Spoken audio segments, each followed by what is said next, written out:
welcome to the American Churchman podcast. I'm your host, John Harris, with my co-host, Matthew Pearson. We aim to encourage men to fulfill their God-given obligations with joy this side of heaven in preparation for the life to come. I hope you're all doing well out there. I hope you're not getting tired of winning. I struggle with that. Matthew's an accountability partner, but we're going to talk about some more winning today. I don't know if you're excited. I'm a little excited about this. Oh, I'm very excited, John, and excited to be here as well. So there's a lot to be excited about. Very cool. Well, last week, one week ago, I think it was today, you announced that you were looking for some work. And you just told me, I don't know if you want to let everyone know that you've found some potential. You don't have to say what, but the Lord's answered the prayer, right? That's the optimism here.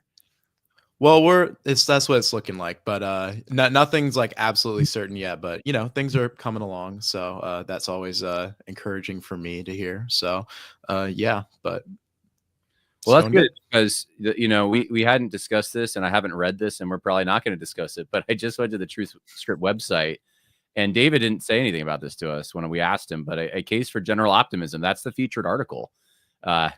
So we could have done a whole podcast on that, I guess, but neither of us have read it. So if you want to know, we're optimistic. We're going to tell you about some things we're very optimistic about. But if you want to justify this, if you're having trouble being optimistic, go to truthscript.com. We got an article featured there. And let's see what else. We have a conference coming up in Selling Groves, Pennsylvania, Christianity in the Founding. Go to christianityinthefounding.com. And what else? Well, there's some other articles up there that are great. If you want to contribute, obviously 501c3, go to the bottom of the page, click on the donate button. And if you want to contribute an article, that's actually needed. I asked my brother, he said it's slowing down a little, but if you're someone who writes and you want to talk about something that's important to you and it fits with what TrueScript normally publishes, go to the publish tab and you'll see our requirements. I think if you don't hear back within a week or so, you probably aren't going to be published.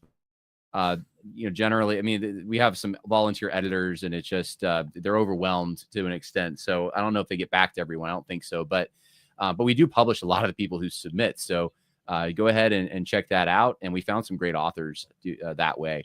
All right. Well, we're going to get into immigration today and some reactions that have gone viral online regarding deportation and whether this is Christian or just. And so before we get into all that, though, let's talk about the attributes of God. Today we have a special attribute of God. I mean, they're all special, but we're getting into some of these attributes that are maybe less abstract and more relational, personal, things that you hear brought up all the time in a church setting. So what are we talking about today, Matthew? Well, John, today we will be discussing divine faithfulness. And I kind of told you this a little before we started recording, but I'm thankful that this is our attribute after divine truth, because it means I don't have to do as much as the work, because like I say, almost every week with a lot of these attributes, they're also interconnected. And what a surprise that God's own attributes, which do not contradict each other, connect with each other. So yeah, big shocker, I know. But as we always do, I will start off by reading a verse or two. I just have one verse, well, technically two verses, but it's from the same section. But I will just be reading to us Romans chapter 15, verses 8 through 9. So our text today, it says this: "Now I say that Jesus Christ was a minister of the circumcision for the truth of God, to confirm the promises made unto the fathers, and that the Gentiles might glorify God for his mercy, as it is written, for this cause I will confess to thee among the Gentiles, and sing unto thy name." Notice how in verse 8 there, the Apostle Paul writes about to confirm the promises made unto the fathers. So when we think about divine faithfulness, as I mentioned about divine truth, think of this attribute as sort of an extension, or maybe we can say an application of this attribute of divine truth. Because what is divine truth? It's the fact that God is true, because God cannot lie. Thus, when God says he is to do something, or in all things that God does, he really will do them, and he does not lie because he cannot lie. Sometimes people have this idea that God being all powerful means he can just do all things. And while that is true, God can do all things. He can do all things within the bounds of reason. So of course we would say God can't do X, because there are certain things that, like, the idea of, oh, can God make a rock so heavy he can't lift it? Of course not. In the same way, God can't light bulb, boot, barn, in the ocean when it's midnight past 9. Like, that doesn't make sense. You see, it's an unintelligible saying. And so likewise, to say, can God make a rock so heavy you can't lift, is unintelligible. So God is capable of all things. And not only that, but he is faithful. When he says he will do something, he will do it, because God cannot lie. Thus, divine faithfulness is an extension of this. And essentially, it's God's prerogative to be faithful to the promises he makes and faithful to the people to whom he makes these promises. Now, when we think of God and making promises, or God and making promises to people which he keeps, this is sort of, we're looking at the relationship that God as a creator has with his creation.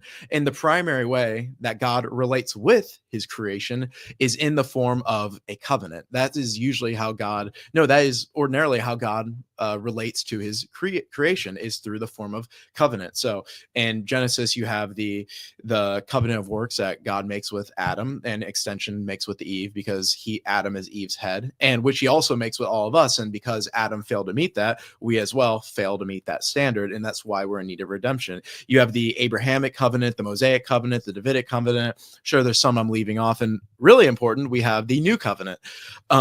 But God as a creator relates with his creation in the form of covenant. So a covenant can be defined, and when I'm defining covenant right now, my primary source for how I define covenant is Richard Baxter. I'm using this, may get me in trouble with some Reformed people, but I like Baxter. Shout out to Jonathan McKenzie for putting me on this particular work of Baxter, which I don't remember. Actually, I do remember the name.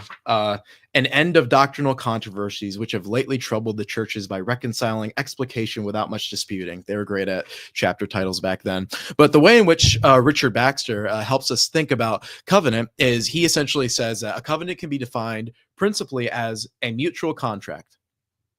There it is. A covenant is a mutual contract, essentially between two parties, which contain a benefit or reward offered, a condition described, as well as a means prescribed for the sake of receiving this benefit, and the way he words this is a threatening in the case of ingratitude or violating the terms and conditions of this covenant. So, as men, as fallen men, we constantly transgress the covenants that God makes with us, and thus we're naturally deprived of the benefits of these covenants. And this is why God shows mercy and clemency to us by grace. So, and notice how I just said we always transgress the bounds of these covenants because we are fallen men, because we sinned in our father Adam. That's why we have original sin, and we commit actual sin every day. Every day we do not perfectly live up to the standard of God's law. We transgress his covenant. So though we transgress God's covenant and break his law daily, because of God's faithfulness, remember that's our attribute, we can be assured that God, unlike us, will never abandon the promises he makes to us. And this relates to two attributes. As I said in the beginning, this relates to the divine attribute of God as truth, as well as to immutability, because God is God doesn't change. God doesn't, he's not a mutable being like us. We are capable of change. I can believe one thing today, and let's say in like 3 years, or maybe even tomorrow, I'd no longer believe that, because I am mutable. God, on the other hand, is immutable. So because God is truth and he's incapable of lying, and because God is immutable, meaning he's incapable of change, we can know that when he covenants with us, he will meet the conditions of the covenants which he sets before us. He will always be faithful to us. These divine attributes guarantee that the Lord keeps the promises he makes to us. And because of this, we can have comfort in the character of God and rest assured knowing that he faithfully cares for and watches over us. If you want to read something on how God is a covenant keeping God who always keeps his promises, read through Genesis 15 about the covenant that God makes with Noah, or not Noah, with not with Moses either, with Abraham. I'm all over the place today. That God makes with Abraham. And after you do that, read through Galatians, and you'll see the interconnectedness about how God keeps his promises throughout generations, and about how these promises extend even to the Gentiles. This attribute, as I said earlier, is truly comforting, because we always transgress the covenant that God sets before us, but God, in his grace and in his mercy and his patience, he still remains faithful to us. And we can always rest assured as well in Christ Jesus, who, because we always screw up, Christ being true God and true man, he keeps the covenant that God made with Adam. He fulfills the covenant of works, and in turn, us being a part of the covenant of grace receive these benefits. And this is stuff about the imputation of Christ's active obedience, that he kept the law perfectly in our stead. And this gives us not only good legal ground to stand for before God, because we can point to Christ, our advocate, but it also empowers us and enables us as well to better follow the law through the infusion of grace by the gift of the Holy Spirit, making us better and better and more holy. And though we don't do it faithful or like perfectly, we can always rest assured that God is faithful. So that is divine faithfulness, as I always say, in a nutshell.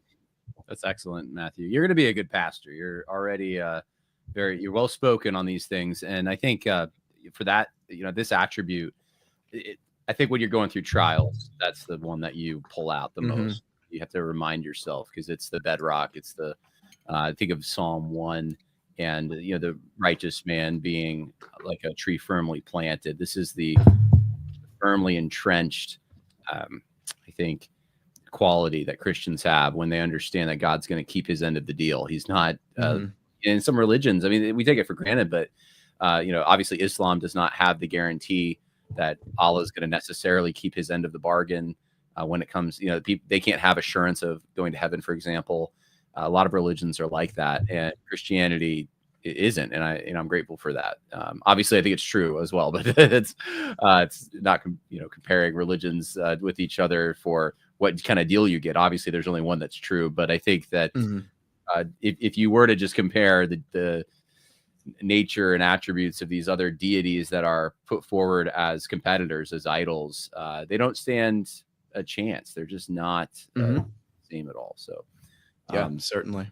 Yeah, appreciate that. Well, we already have people coming into the stream here to want to talk about the issue that we're going to talk about. Happy Tuesday, gentlemen. Dr. Bob's always here on Tuesday. Hey, Dr. Bob. We love Dr. Bob. For aliens to be sent back to the land of their fathers. Oh, man, turning the prodigal son on its head. I love it. I love to see it, Dr. Bob. Terry Strange wants us to deport Matt. So, all right. There's a few options you could take me to. Where would you like to go, Matt? I don't know. I'm thinking about my ancestry: Spain, Italy, or England. I don't know. Whatever one of those works. England would be maybe like 15 years ago. I would have said England. Now I don't know, but I mean, what's the best country to fare the migrant crisis that's afflicting Europe? I'm not sure. Spain, maybe. I don't know. But then I have to learn Spanish. I don't want to do that. Yeah, I guess you're limited. You got to go to England then. Got to take it back, man. Got to go to England. All right. So. What else do we have here? God can do all things within the bounds of reason. Yeah, because God. True. Sense. Absolutely. Let Caesar do his work and let the church do Christ's work. Yeah, I mean, I agree with a caveat, I suppose. I mean, the work of Christ. I'm trying to think how to frame this. The work of Christ. So, if you're a Christian in a judicial capacity or a magisterial capacity, how do you accomplish the work of Christ in your job? I'm not talking about in your service in the church, but in your actual job or place of employment. See, I think that just throws a wrench into it a little bit. The work of Christ, I think, carries through institutions and social arrangements that go outside the church. All right. Let's see what else. We got a lot of people weighing in. I'm surprised how many people are streaming tonight. This is a big thing, I guess. One really quick thing before, God can do everything within the bounds of reason. That is true, but something we do have to remember is that sometimes we cannot understand God's reasoning. So, for example, we can know what the Trinity is, but it sort of is above our pay grade of understanding how it is reasonable. Nevertheless, it is reasonable. So a mystery can still be reasonable. It's just that sometimes our reason can't fully comprehend or understand that to its perfect degree. And that's why we accept it on faith. And that's why we can't get there by pure reason apart from special revelation. So just an important point of clarification. Good. I've talked to atheists and just secularists and Muslims, all kinds of people who think the Trinity is their weak point to point out that Christians are somehow irrational. And usually, actually, I say every time they misrepresent it. They don't understand it. They think it's either tritheism or it's some kind of a logical contradiction. And it's fun having those conversations because you just get to educate the people who think that they're bashing Christianity. But the truth is there's no logical fallacy in the hypostatic union or to the Trinity or even in an eternal being. These things are beyond us as far as comprehension, but they don't break the laws of logic. So yeah, an uncaused cause, I think that that in the form of a deity, I mean, that doesn't break the laws of logic. But if you're an atheist and you think that it's the actual laws of physical laws that are eternal, I think that you do actually run into problems because of the nature of those physical properties. The second law of thermodynamics does apply. Things do break down. Things you can't get reason from non-reason. You do run up into challenges when you don't have a personal animating being behind the cause of the universe. We're obviously way off track, and I don't know why I just did this, but I'm teaching on apologetics this Saturday night to a bunch of West Point cadets, so that's fun and it's on my mind. Nice. All right, so this is a great launching pad. Not that, sorry. That's a good thought though, Hannah. That's a good thought. My thoughts are not your thoughts, the Lord. I don't want to disparage that. I accidentally clicked on it though, and I meant to click on this.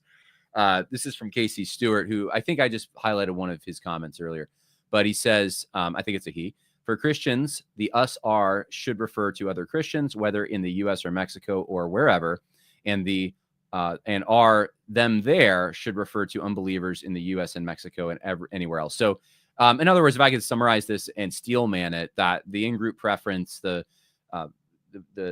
preference we give to one another, the people that we align with and think of ourselves as in communion with and in solidarity with, those should be other Christians.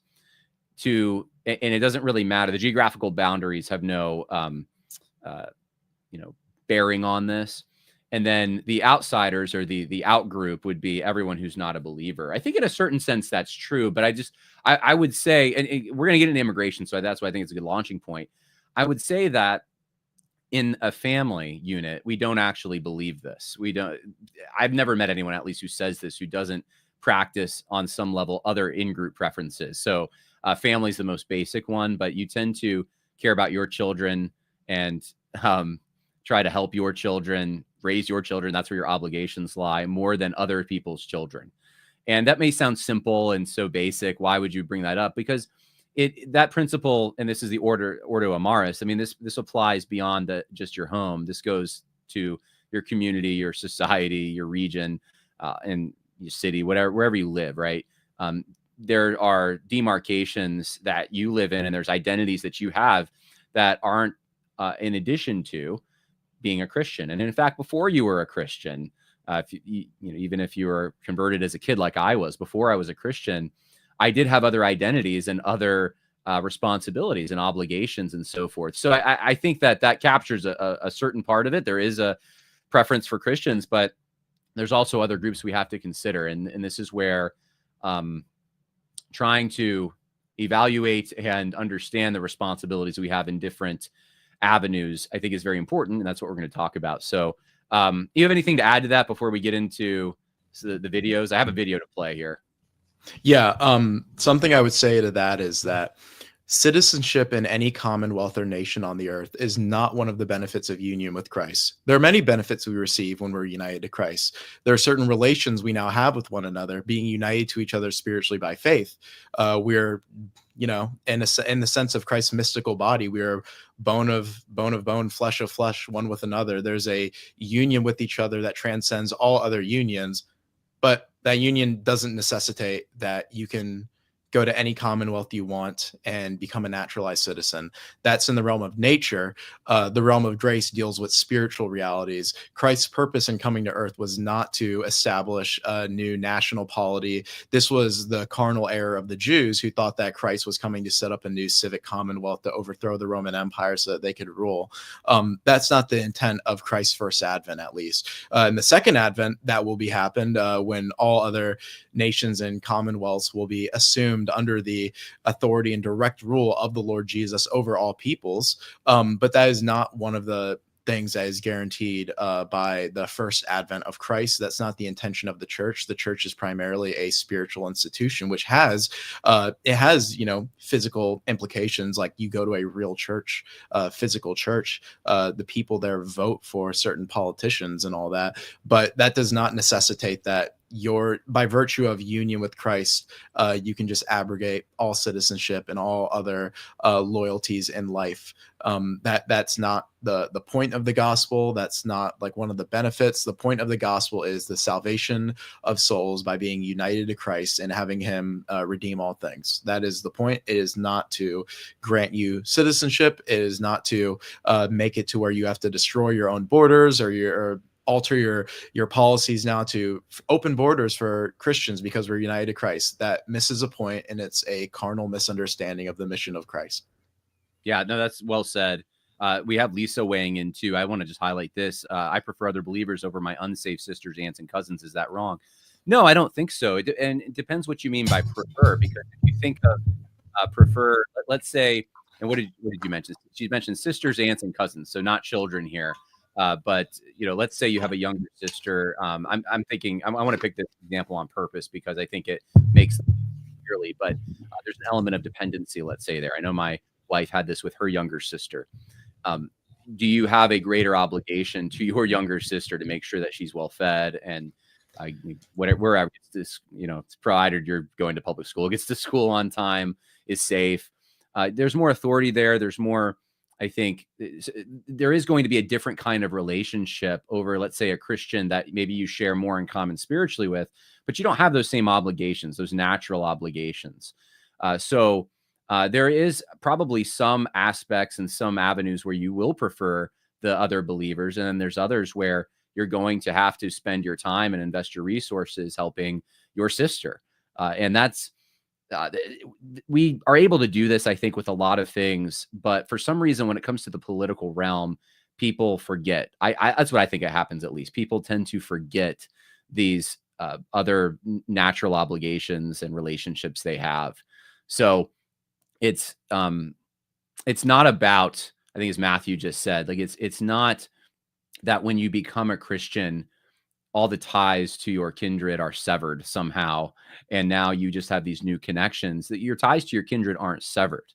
And Jesus wasn't trying to imply that they should be severed by, you know, when he is asked about his natural brothers and saying, you know, you are my brothers, you are my mothers, you are my family member. He wasn't trying to say that those people were not anymore, but that there's a greater spiritual reality that's now that he is clarified for us, that he has actually brought and won for us through the gospel that connects us to each other and connects us to him.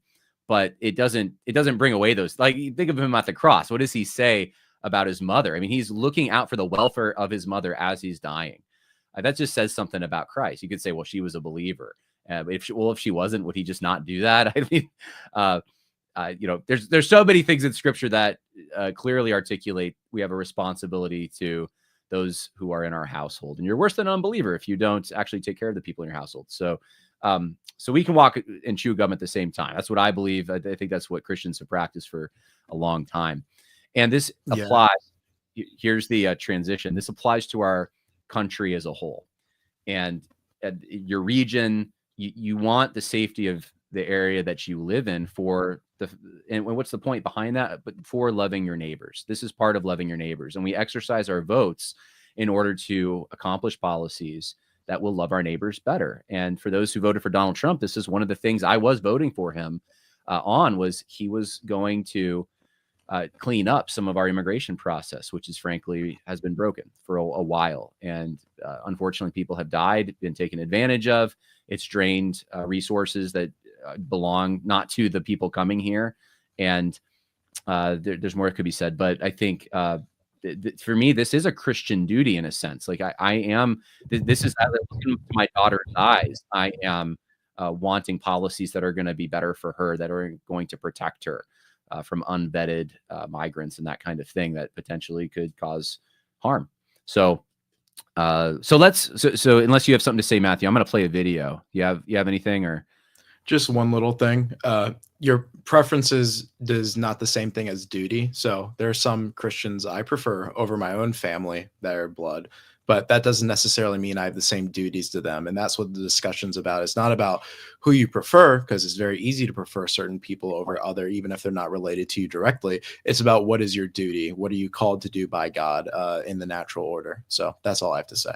Yeah, prefer's taken on a connotation of subjectivity, I suppose, like your whims and so forth. And I was thinking of it actually in terms of duties, like, you know, your willpower also plays into this. Let's actually play a video though. And this is a video, if you're subscribed to my channel on YouTube, Conversations That Matter, you may have seen this, or if you're on Twitter. This is a pastor named Matt Crawford at Trinity Baptist Church in Cordova, which is in Tennessee near Memphis. And he goes off on President Trump's immigration policies. He is a pastor in the Southern Baptist Convention. Here's the thing that made this go mini viral. Senator Brent Taylor, who is a Tennessee senator, was in the House of Worship. And apparently he left during the sermon. He walked out. And so I don't know any more details on this, but apparently KWAM, a radio station local to that area, said multiple sources confirmed this to them, that the senator walked out. And of course, Senator Taylor's conservative senator. And the assumption being, and I don't know if this is true, mate, he was offended by what you're about to hear, or whatever. I don't know. He didn't agree with it. So here's what was said. It's about 3.5 minutes. I just want to play the whole thing for you. And I think that this probably explains or represents more than just this particular pastor. This is not just Matt Crawford. I think there's a lot of Southern Baptists and evangelicals in leadership positions who feel this way. And one of the reasons I say that is because for years, so many of them opposed Trump on this basis, on his immigration policy. So let me, oh, here we go. I have it. So here's the, let's see if I can make this bigger. I don't know if I can. Matthew, can you hear this okay? Before we begin our service. How is that? How's the volume on that? Pretty good? Sounds fine to me. Yeah. All right. So I'm going to see. I don't know if I can make this bigger. I don't think I can. So we're just going to play a little mini video here. And just talk briefly with you about something that's a little bit sensitive. Some of us may have different opinions on this. Some of us may have strong opinions on this. And I ask you to consider it with love and grace and the spirit of unity that our church has consistently been marked by. And it has to do with this issue of what's going on with immigration in our country right now and some of the actions that are being taken. And I think we all believe in the rule of law. I certainly do. I don't think we should have wide open borders. But I do believe immigration is a major part of what has made this country so great. It's a major part of our history. We all believe that violent criminals should not be allowed to remain here and terrorize innocent people. We can agree on that. I do think that there are many good people here who are undocumented who would like a path to legality. I believe it's too hard right now for good people to find that path. It's sometimes nearly impossible. When I was in Florida, we had a Hispanic congregation there at my first church where I was a senior pastor. And there was our associate pastor. He was not on the payroll, but he served as a volunteer there as an associate pastor. And he was not documented. And he had been here from Costa Rica for 10 or 11 years and wanted to be legal. And it was very hard for him to get there. And that's unfortunate. I think we need reform in that area. I don't know the legal status of all of our people who come to Trinity in Espanol. I don't know the legal status of all of our people who come to ESL. I don't think we're called to police that as a church. That's the government's job. We are called to love and to help those in need. It's been announced that now churches can be targets of raids.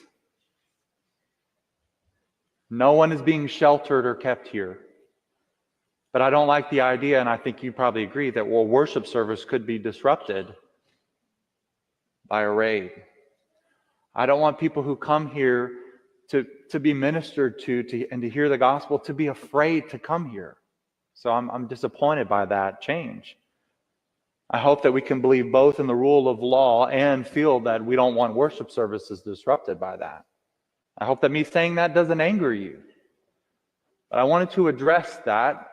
Hopefully we can talk about things with unity and nuance and even differences of opinion, because it's on the hearts of some of our people. Elizabeth Richards is going to pray about it during our intercessory prayer time. So I hope that we can give each other grace if we disagree on the details there. Be a unified church, because the unity of the Church of Jesus Christ is so important.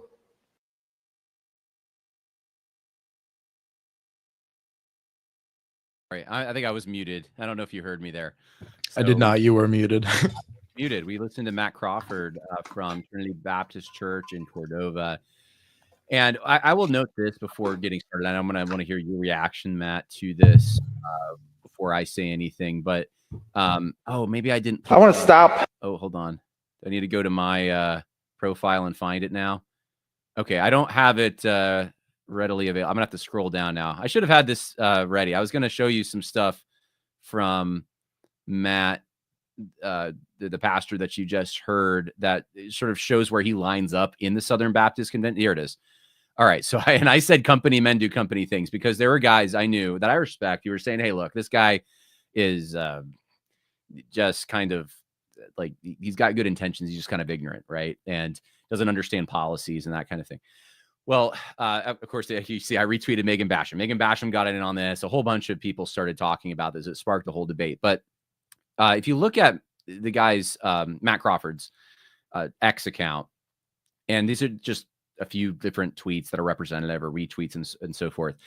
He is he's a company man, in my opinion. Like, it's very obvious when you see all his tweets together. But here's one. This is a retweet from Send Relief.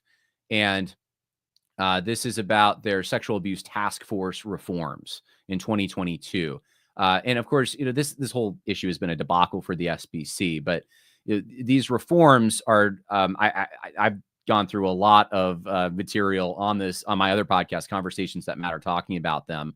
And the people that are in favor of them are the people who are generally veering left in the SBC. He was very against the law amendment, right? The law amendment was basically just saying, look, women can't be pastors in the SBC. I'm obviously summarizing, but he was on the other side of that one. And, retweeting Philip Bethencourt here, that in defense of Brent Leatherwood, when there was this is a weird ordeal in 2024 in July, but whether, he had been fired or not, or was he still the head of the ERLC or not. And for a little while, people thought that he had been booted for essentially liberal posturing and that kind of thing. And if, Matt Crawford's out there defending this kind of stuff. So here's another one about that. So I don't do this just, I'm not like putting this out there to be like, we just got to go after this guy because look at where he is politically. I'm doing it more to clarify, like, this isn't a one-off. He is someone who has lined up and is someone who went to an SBC school and is pretty familiar, spent a lot of time reading through SBC articles and so forth. He very much lines up with the prevailing opinion in the more progressive wing of the SBC. And I'm using an SBC standard there for progressive. So with that being said, Matthew, what's your reaction to the video that we just listened to? It, of course, as always, is just interesting to see how pastors like this will characterize that sort of thing. I think there's some things he got right in there, like talking about how it's not really the church's job to do that sort of policy. It's the civil government. The idea that he doesn't want like wide open borders, that he believes in a rule of law. That's all good. But of course, you have to put the good stuff up front to sneak in the smelly stuff as well. And the concern over like this idea that, the church's job is to care for those people. I think there's almost like, if he's not saying it explicitly, there's almost an implication that the church, that the ecclesiastical government cannot work with and support the civil government in carrying out certain laws, because this would not be hospitable to those who need it. When in reality, like, there's a both and, like a good like analogy for this is this idea of, think of like the Good Samaritan. Say that you're walking on the side of the road or whatever, and there's an illegal immigrant who needs assistance because they're dying or whatever. You would help and assist them, but that does not necessitate that they don't like undergo like that which the rule of law demands. In the same way, like of course not all illegal aliens are necessarily murderers, but if you see a murderer on the side of the road who is like needs help, isn't in pain or whatever, you can help them while at the same time being like, okay, we're calling the police and taking the necessary precautions to defend yourself. Maybe that illustration falls a little short, but you understand the principle behind it. But there almost seems to be this understanding that the ecclesiastical government cannot work with the civil government to enact this policy. And he prefaces it by like saying, oh, I believe in rule of law and things like that. And of course, if the government has an unjust law, there is a right to resistance. We obey God rather than man. And ideally, if there's another unjust law which the state is imposing on you, you would ideally, under the authority of a lesser civil magistrate, be able to resist that. There's a long-standing tradition of resistance theory in the Reformed tradition, so there's room for that. But you would need to, if you feel this idea that you're scared of raids or whatever on illegals, and you don't want that to happen, you need to demonstrate why these immigration laws may be unjust. You need to demonstrate that part of like an illegal migrant receiving that which is their due, that due being citizenship and the ability to live comfortably within the United States. You need to demonstrate that. You need to say, this is why this is the right thing to do. And this is why we, therefore, by virtue of our conscience being bound, need to resist governing authorities. But he doesn't really say that. It sort of is like this understanding of like, it almost seems like he's playing off of like, how the media releases all of these pictures or videos of migrants crying and being sad and not putting forth an argument, but simply being like, look how sad they are. Let them become citizens. Like that's essentially what they do. He's almost operating under that pretext or that sort of context, assuming that these people like are familiar with that kind of thing. So it's a bit frustrating to see though. And I do think that he's being a bit silly and saying a lot of this. Yeah, I mean, I think the thing that people freak out about or are concerned about is what he said at the end there about, could ICE come into a church, just like almost like disruptive service? You get right. That's the sense of image that I conjured up, and take the illegal migrants out and question them. And these, of course, he frames it as these are very well-meaning people who just want a path to citizenship, and it's not afforded them. They don't have the opportunity, and almost like this is something that's owed to them. This is something they should have. It's unreasonable. It's unjust that they don't. And so, can you believe it? It's already a bad situation, but then ICE is going to come and yank him out of a church. So it's a violation of the holy. And this really references the Trump administration has done a lot in a very short period of time when it comes to executive orders and border policy. They move very fast. One of the things that they've done is they've revoked some of the Biden administration's safe spaces, if you want to call it that, but these areas where migrants who were illegal could go and ICE agents could not enter. Churches was just one of those. I think like homeless shelters, and there was a number of other things that public places that they could go in, and they would not be molested by ICE. ICE wasn't allowed to go in there. Really, I think what the Trump administration has done is just revoked some of that and said ICE can go into public places. They can't go into private places. It would need a warrant for that. They can go into public places. Now, there seems to be, in my reading on this, that there is some like local policies and stuff that would have to be so there is an interpretation of Trump's revocation of these that says that they would still need to, in some local areas, depending on local ordinances, get warrants to go into a church and that kind of thing. I haven't seen any examples of this, but I can understand why Trump would do this. And that is because there are very left-leaning churches that, just like sanctuary cities, could make their building a sanctuary building. And I know there's a story that I know about from down in Wake Forest, where there was this church that was basically giving aid and shelter to illegal migrants. And this was something that even, out of the offering played at the church, this was like a ministry expense. Their 501c3 status was even being used to offer this charity to an illegal migrant, but it went beyond just like, here's some food. It was, and you can stay here and work here, and we're going to protect you from possibly getting deported. And I don't know how many churches out there are like this, but I'm assuming there's quite a bit. You go through any of the local college towns, and I see rainbow flags in all the churches and stuff.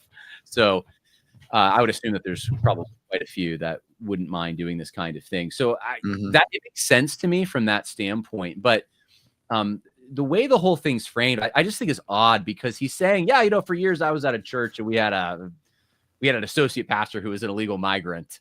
And by the way, there's no illegal migrants here, so don't come here. Like, it's attracting all this attention, saying, Yeah. like, oh, you're comfortable with illegal migrants at our church. You're fine with that, apparently, but don't come here, ICE. Like, you literally, it's the dumbest thing, in my opinion, you could do, because you literally are putting a big target. If you don't want ICE to come there, you shouldn't have said anything, because now you're signaling that you're the kind of pastor who might do this. But I think, so behind all of this, though, is this assumption that you can just go park anywhere and it's your space. Like, you don't need the handicap sign. You don't need the permit. You can go into any country, I guess, or at least in the United States. You just come here and you're here. And so you just have a right to remain here while you take advantage, I guess is the word, but I want to use a different word. That is the word. You take advantage of the resources and the benefits that come with being an American citizen. Those aren't yours. They don't belong to you. So there's a stealing going on here.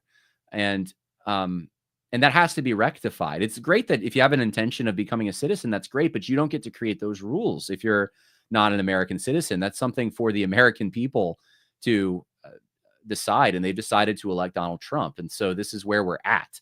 And I think it's a good thing that Trump's getting aggressive on this stuff.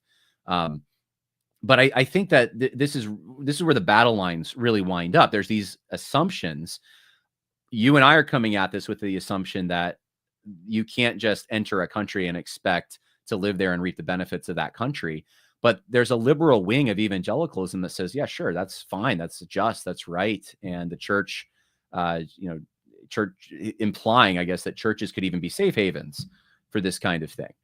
That doesn't sit well with me. And, maybe we can get into some Bible verses on that. But any thoughts before we dive into this deeper and, look at some biblical principles? Not too many thoughts, but I did have one that crossed my mind. Let's just say, if I was a civil magistrate and I see any church with a rainbow flag or a Troon flag or like a BLM flag, to me, that's no longer just an ecclesiastical institution. That's a political activist institution. And to me, that would signal, I don't know, that looks like something I want to sniff out a little bit. That's all I'll say. When you put yourself out there like that, I just, it's just, people talk about how conservative evangelicals idolize politics so much, and in reality, it's like, when most of the people who say that, they're encouraging like one of two things, arguably the latter more so than the former. But they either encouraging like political inactivism or just not voting like at all or being involved, or they're just trying to give you a free pass to vote for the left. And there is believe it or not, there is Christian liberty in politics. We can disagree on certain economic practices. We can even disagree on like, a host of other issues. But when it comes to like where we are currently, you can't just think of this as good old fashioned classical liberal politics where there's two parties that are slightly different. Like, no, you have to realize like one side is straight up for like depravity in every sense of the word, be it in the sexual realm, be it in the realm of murder, be it in the realm, like, it's not just like two guys sitting and chatting and their differences. This is like okay-ish versus like straight up evil. So if it's up to me, I'm gonna side with okay-ish over straight up evil. I think that's pretty clear when you look at the direction things are heading, especially with this one political party I'm thinking of. So yeah. There's a verse I'm looking for it right now. I had it queued up and then I had to restart my computer, but it's in Deuteronomy 28, and it's the consequences of disobeying God. Right? This is Israel, obviously, we're talking about here. And it talks about how you're going to be defeated before your enemies, like just horrible things that are going to happen to Israel. But one of the things that it talks about is that if I could find the actual verse here, it's such a big chapter, and I'm scanning it and not coming up with it for some reason. But was it the part about foreigners? Yeah, where they're going to rise above you. They're going to be the head, you'll be the tail, and like this is a curse. This is a really bad thing for Israel. It's not a good thing. You shouldn't want this kind of thing. It's assumed that Israel for the Israelis, Israel for the Israelis, and the Israelis are going to have the dominant position as far as setting the tone of the society. I think you're thinking of verse 13. And the Lord shall make thee the head and not the tail, and thou shalt be above only, and thou shalt not be beneath, if that thou hearken unto the commandments of the Lord thy God, which I command thee to this day, to observe and do them. So there's a condition of being like in your land and elevated on the condition of obedience to the precepts of God. Yeah, and then there's conversely, I know he says later in the passage that the opposite of this, that if you disobey, that the foreigners among you are going to rule over you, essentially. And you see in the case law of the Old Testament Israel, I've pointed this out, I know, a number of times on my other podcasts, that there is a distinction. And people always like to run to passages where it says that you shall treat them the same. You shall give them equality before the law. And that's true. If they murder someone, they get the penalty. And you shouldn't withhold the penalty because someone that's a countryman murders someone, right? There is this equality before the law, but there are different rules for the foreigners or the strangers that come into the land of Israel. It's a very different time period too, so we should probably take that into account. And they didn't have mass transit. They didn't have some of the mass communication and travel technology that we have today that make this more of a challenge. But if they had the scope of or the scale of immigration that we have now, I think back then it would have been called an invasion. It wouldn't have been immigration policy. It would have been more of a military thing. They did have walls around their cities. So where they actually did live in concentrated areas, they did protect themselves. They did put walls up. They did have rules like you could not purchase property, land property, if you were a foreigner. I think you could purchase you could purchase property within a city's walls. I think that was the only place you could purchase property, but you couldn't actually own the land if you were a foreigner. It belonged and it reverted to, at the year of Jubilee, those who actually lived in the land. I mean, if you want to talk about biblical principles and you want to really apply, like we should be compassionate because we were strangers in Egypt. Okay, sure. So let's make sure all the land reverts to the American citizens. And there was a distinction. They obviously used the phrase stranger to designate a difference. There was only so far that they could go in even worshiping the true God.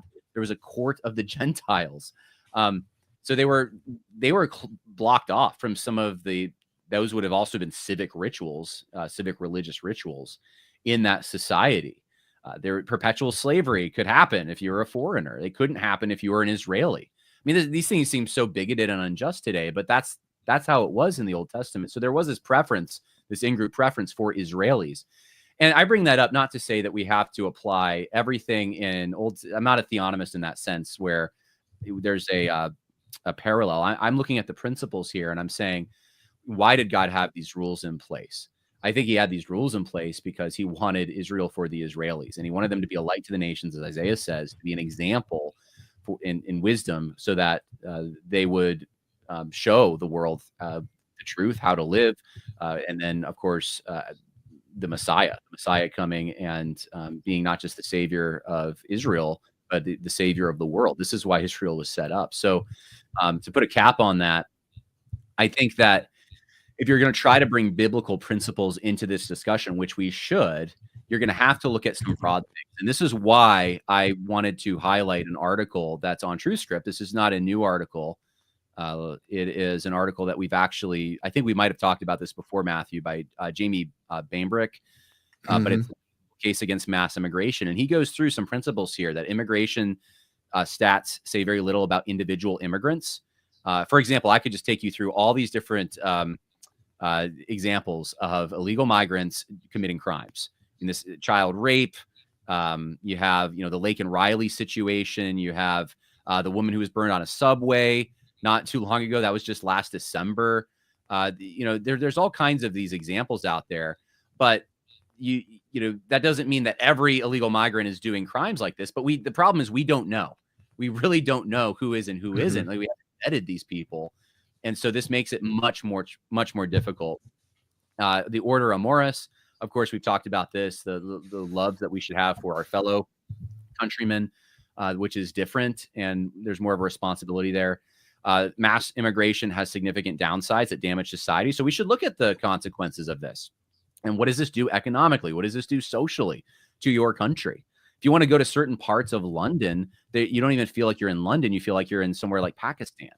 And that means there's a difference. Go to Dearborn, Michigan. There's a huge difference there. It's not like being in the United States. And it is actually, I've talked to Christians there. It is more difficult to evangelize.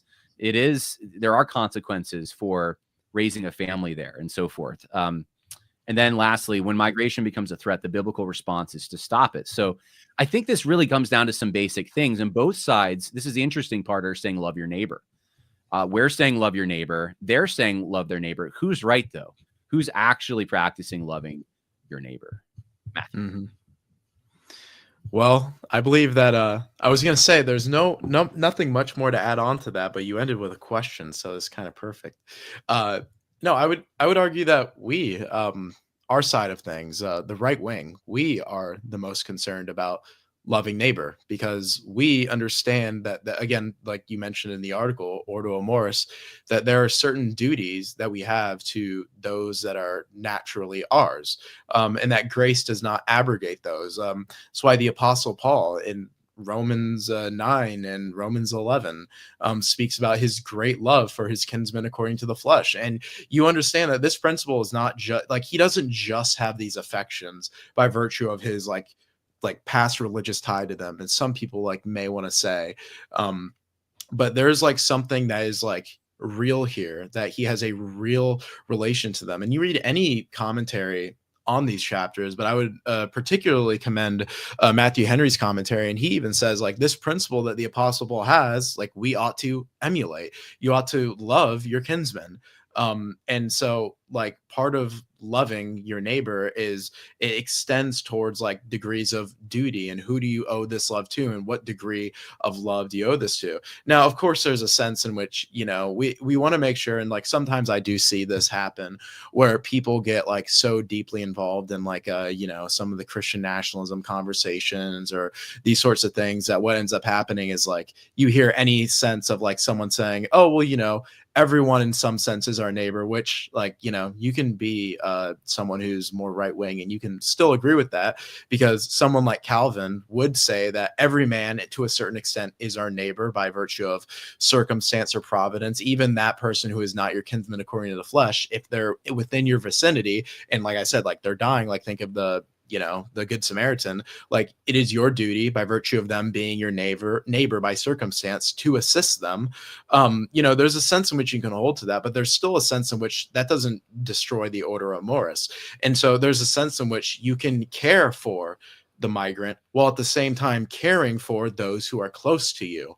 And by saying, yes, assist the migrant if they need help, but that does not mean you can't call ICE in the process. People think that, oh, true love is extending to them good comfort here. Like if somebody shows up harmed at your door, you can help them. Does that mean they now have a right to live in your house the rest of your life? No, because that is not their due. People just don't understand this sort of thing. And that's the thing though, is there still a duty there to help them? Sure.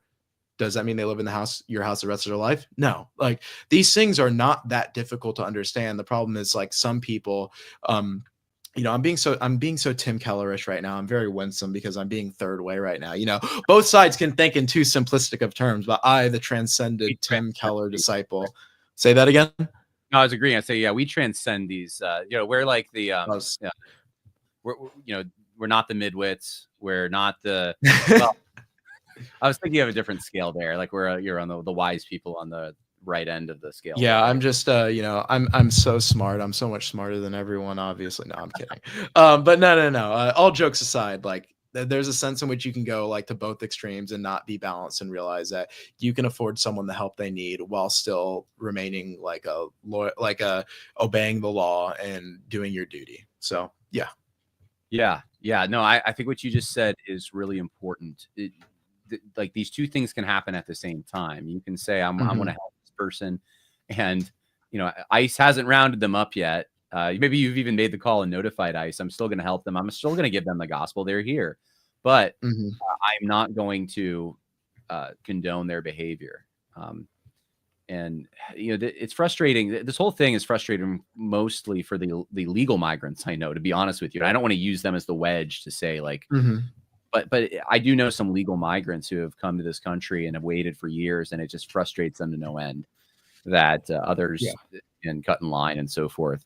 Man, there's so much to talk about, but we're actually like 4 minutes less. In 4 minutes, it's going to be an hour, so we got to land the plane, and we have questions coming in. Man, I had a thought and I just lost it, but that's okay.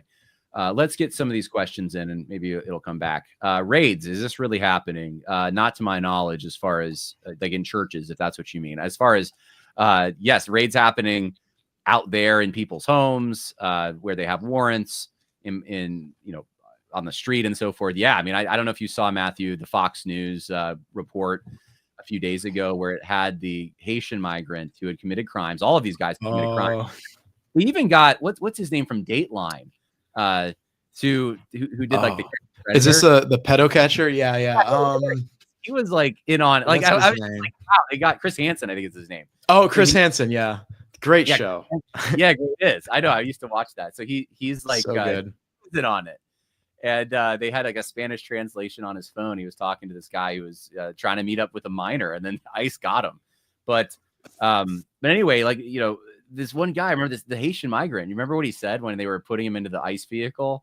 Something about how like he likes Biden and Obama or something.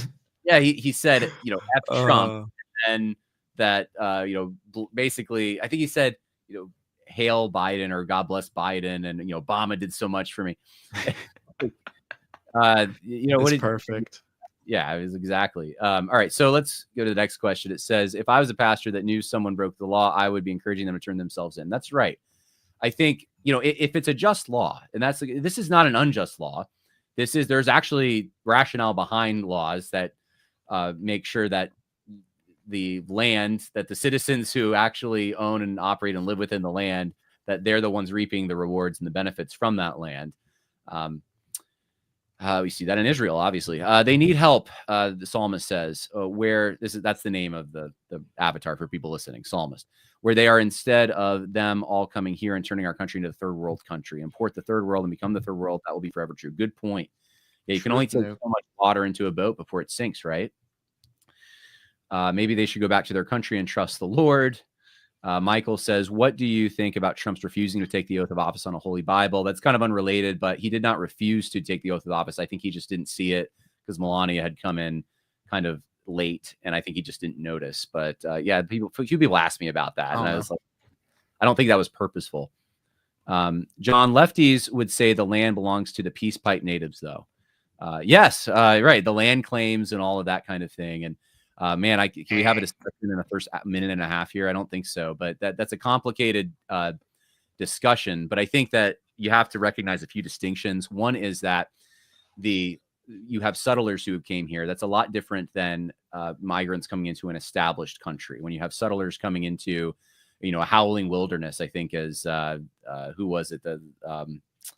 John Winthrop said when they came to Massachusetts and so forth. So there is, I think, a difference. One of the things people don't realize too, because I don't think a lot of people study history, is there's a lot of losing that a lot of the native populations went through because they kept taking losing sides in European wars. And so you have the French and Indian War, where, I mean, it's literally called that because so many of the natives or Indians, they call them, would side with the French.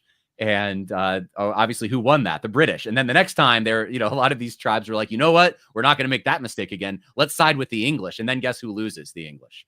And then, the last Confederate general to surrender was Stan Wadey, a Native American, right out in. So there's a lot of Native American tribes, especially out in Oklahoma, that knew what would happen if the Republican Party won that conflict. And guess who won? The Republican Party. So there has been just a lot of losing, and it's you could look at that and say historical tragedy and so forth, but it doesn't change the fact that where we are now is we have an established society with rules, with customs, with laws, and people who want to integrate themselves into it, which is the intention of the people coming here. Very different from settlers who don't have that intention. These are migrants who do have the intention of integrating themselves in, at least economically. They view it as an economic zone. They want to take advantage of the economics and the milk and honey here. Very different scenario.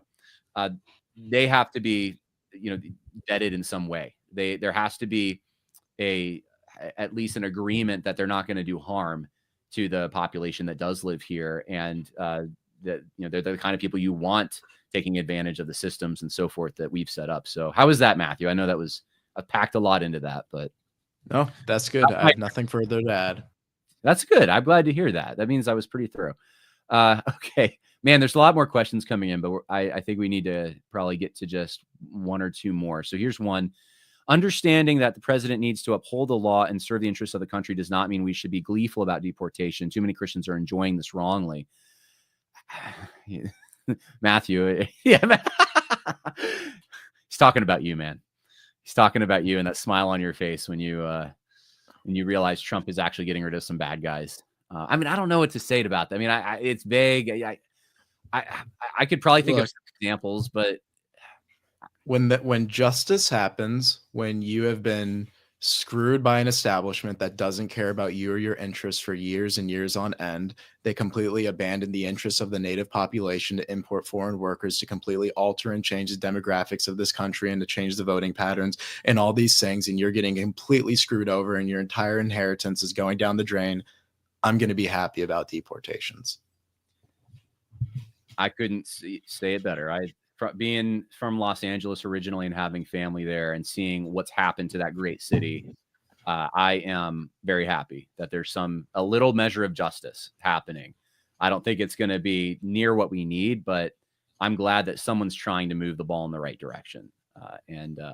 Yeah, I love my fellow Americans, and I hate to see what's happened. So, question, how come diversity isn't a strength for Israel, but only for all the other white nations? And how has diversity ever been a strength? I don't know if that's actually true. I'm not certain about that. I mean, Israel, because we focus on the conflict that's happening in the Gaza Strip with the Palestinians and so forth. But actually, I do think that Israel does. Obviously, it's much more easy if you're an ethnic Jew to gain Israel citizenship. And then, of course, America does this crazy thing of allowing dual citizenship, which that shouldn't happen. But I do think that you can become, I think there is a process where you can become an Israel citizen and not be an ethnic Israeli. I think that does exist. I know, I might get shot at for this one. I'm not entirely sure about that. I don't know. I haven't looked into it, but I do know that there are different Jewish populations there. Like you have the Ashkenazis, the Sephardic, you have the Mizrahis, and there is some conflict between them. So I'm sure that there's a lot of Ashkenazis that may want to go how there's Ausländer Raus, Germany for Germans. They may go the Israel for the Ashkenazis or whatever other ones you could do. I don't know. I could totally see ethnic conflict happening in Israel between Jews at some point in the future if they finally defeat the Palestinians. So that can be interesting to look out for. So I just asked an AI bot about this because, that's the only place you can get quick answers. And so who knows if it's accurate, but they say, this is ChatGPT, by the way, that there's a law of return. Any Jew or someone with Jewish ancestry is eligible. So there is a preference there. Non-Jews can apply for citizenship through a naturalization process, but they have to demonstrate certain things like a knowledge of Hebrew. Hey, this is smart. We should do this kind of thing, right? Residing in Israel for at least 3 years out of the 5 years preceding the application and showing an intention to settle in Israel.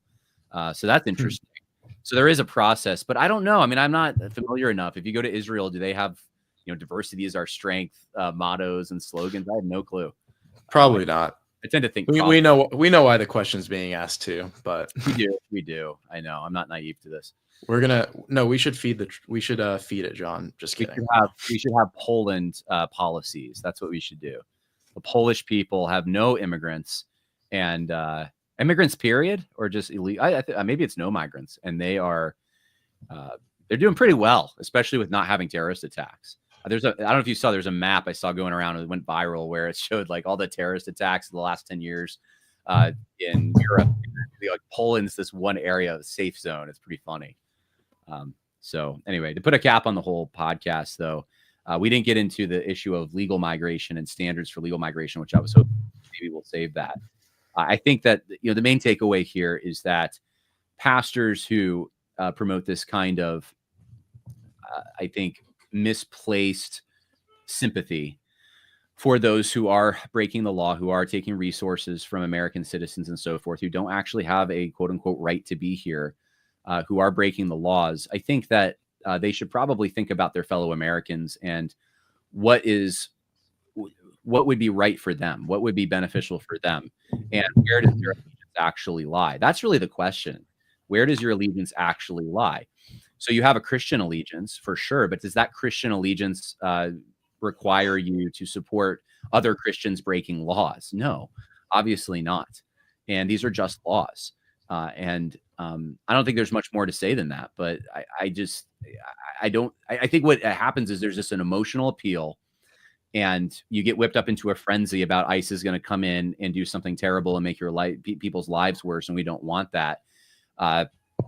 If you think that that's the case, if that's where your sympathies lie, then the question should be, how do you minimize or reduce or eliminate the damages to actual Americans because of these policies? Because it's not just one person. It's just not just one friend that you have. This is a massive issue. We have millions and millions of people that have come across the border over a period of decades who have, California is bankrupt. It's not all because of illegal migration, but that is a contributing factor quite a bit. And the places where they've come in large numbers, it has changed. Near me, it's changed. I have Sanctuary City just north of me. It's changed that place. I can't really enjoy or go to places that even 10 years ago I used to go to and enjoy quite a bit. I can't go there anymore. It's not safe. It's trashy.